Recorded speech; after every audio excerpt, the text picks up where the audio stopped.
It's been over a month of a full-scale war going on that has resulted in mass destruction and merciless killings. And there's a narrative being painted about it here where I am, in the West, approximately 6,000 miles away from the area in conflict. I think careful attention needs to be paid to the language used around it. So much has been said and is being said. Countless think pieces, interviews, images, analyses, graphs, ratios, and a growing sentiment that you've got to say something too. Well, let's see. Initially, the first draft of this piece had all sorts of statistics and facts, but then I realized its futility. It's not evident to me that any of that has done enough to alter the biased views globally, or where I am more specifically. And as it usually goes, it didn't take long before much of that content is now part of the entertainment category for content's sake. There is even a name for it: infotainment. So I scrapped what I had and decided to tell a story instead.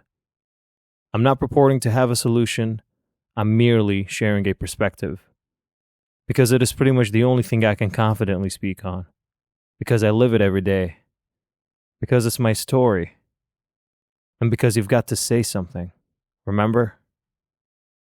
I'm a child of war myself, and I would like for you to take this walk with me through a brief timeline here. I was born in 1994 in Baghdad, Iraq. I was 9 years old when the 2003 war started. 3 years later, my family and I fled our home to Syria, then Jordan, before immigrating to the US in 2008. I was 14 years old then. In 2013, my family and I were officially sworn in as US citizens.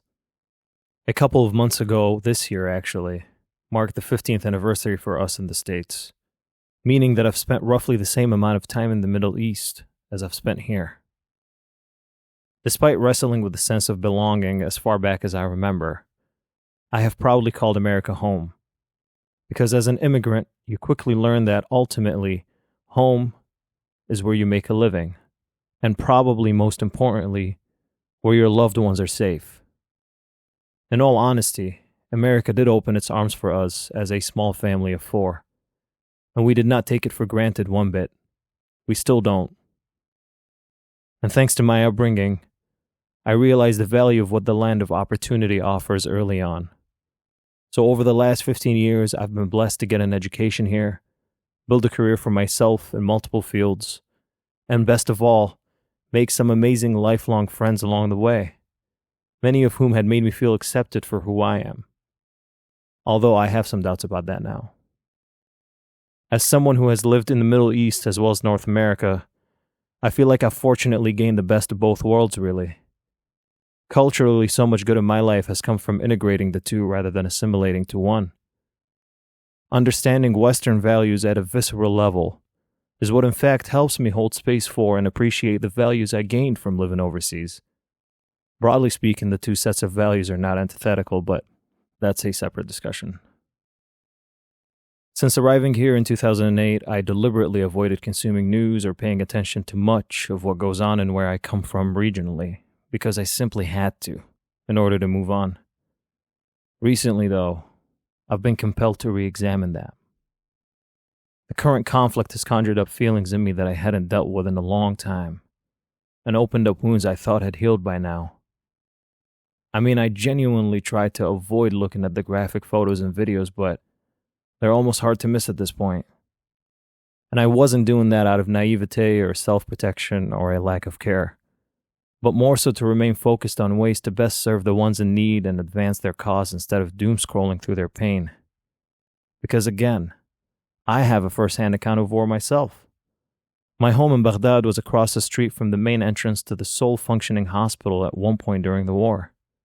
So the piles of bodies wrapped in sheets on the streets that you see through TikToks and Instagram reels, I saw those in real life when I was 9. Those thoughts and vivid memories have been unsettling to live with lately. The feeling is analogous to survivor's guilt. From the few glimpses I caught of the human savagery, I saw myself in all of the ones being dismissed as collateral damage, because that easily could have been my fate too, except that I lucked out. So given this immoral killing of innocent civilians, when I tell you that I see myself in them, why are they being viewed as less than? When I say I have some doubts about those whom I felt accepted by, I would like to know who is it and what is it that they actually accepted. In a perfect world under manageable circumstances, one could possibly argue that the few lives spared can end up as refugees or immigrants somewhere. And as a productive, voting, hardworking, tax-paying member of society, I'm willing to bet that they would make for just as good, if not better, citizens. Yet, I still don't wish my life for them, because I pray that they wouldn't have to flee their homes in the first place. That's one possible outcome, sadly with a low probability given the unfortunate reality we find ourselves in. Before discussing another possible outcome, I want you to meet Yusuf, a 9-year-old boy with a deep passion for arts and music.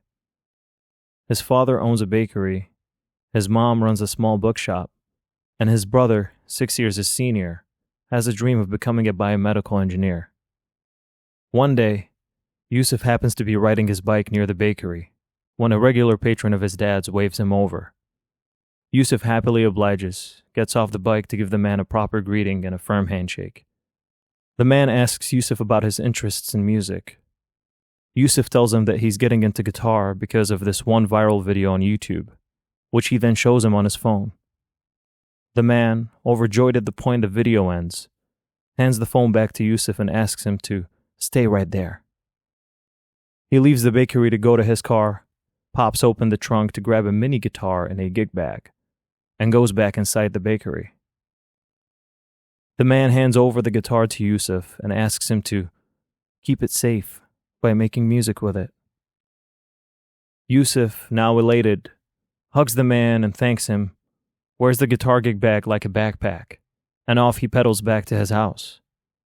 There is no shortage of discipline in him, so he got right to work, splitting his time between doing homework and practicing. A couple of months pass. He's getting home from school one day, only to find his family packing up to leave their home because of an evacuation notice sent to his neighborhood. I forgot to mention that they're in Gaza, and there's a war going on there. His mother had already packed the guitar for him, so he wears it on his back and offers to lift a couple of heavy bags of belongings with his free hands. As he marches with his family and neighbors out of the area, uncertain of what lies ahead, he recalls the man's request to keep the guitar safe and finds comfort in the thought that maybe making music with it is what will actually keep him safe. I see myself in Yusuf, another child of war, an innocent soul. I know that because it's my story too.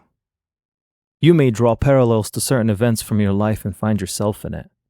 And even if you don't, you're probably just as eager as I am to listen to the music that will come out of whatever he's experiencing. And that's the point of this piece here. To bring it a little closer, to humanize the headlines, so we're not desensitized to actual cruelty. To me, the jury's still out on the effectiveness of such campaigns as the "you've got to say something" ones, because the resulting discussions have revolved around moot points that muddy the waters. We've reduced deaths to tolls, a genocide to picking sides, and a matter of humanity to a question of proportionality. And that's what seems to be getting all the clicks and buzz. It's juvenile and divisive, by design, if we but knew it. I have no intention of convincing you of anything. I believe in free will. Wisdom says a man convinced against his will is of the same opinion still. Wisdom also says the best thing about the truth is that it does not require your belief in it. Then John Mayer came along and said, "Belief is a beautiful armor, but makes for the heaviest sword. Like punching underwater, you never can hit who you're trying for." The thing about all of this is, we know exactly what's coming. I mean, I just got done watching Martin Scorsese's latest movie, Killers of the Flower Moon, which details the 1920s murders of the Osage Indians in Oklahoma. A masterpiece of a movie. But I assure you that I don't need its equivalent about the currently ongoing war in X amount of years. There is no reason to operate out of hindsight when the atrocity is being committed in plain sight. As a civil society, I thought we're past having to rationalize that point. It's unclear to me how violence would eradicate any future form of itself. I thought the Age of Reason and Enlightenment values outlined a vision for a relatively harmonious coexistence for all. I thought that we would find a way to avert a bloodshed by now. I realize this is an oversimplification of a much greater geopolitical issue. I'm aware that I may be romanticizing the outcomes of intellectual knowledge, but it does make you ask what the point of that knowledge actually is, if not to bring up and stress this at a time like this. The baseline is a condemnation of the loss of all innocent lives, and of whatever value it may be to have on social media. I wholeheartedly stand with and add my voice to those calling for an immediate ceasefire. That's the absolute bare minimum to do. Enough with the senseless murdering and bombing. The best time to stop was then. The second best time is now. If you've made it this far and are still listening, I want to say thank you. And right about now, I also want you to know that we'll probably never hear the music. Because Yusuf has died, and the time span that we spent here. That's the other, much more likely outcome if things don't change.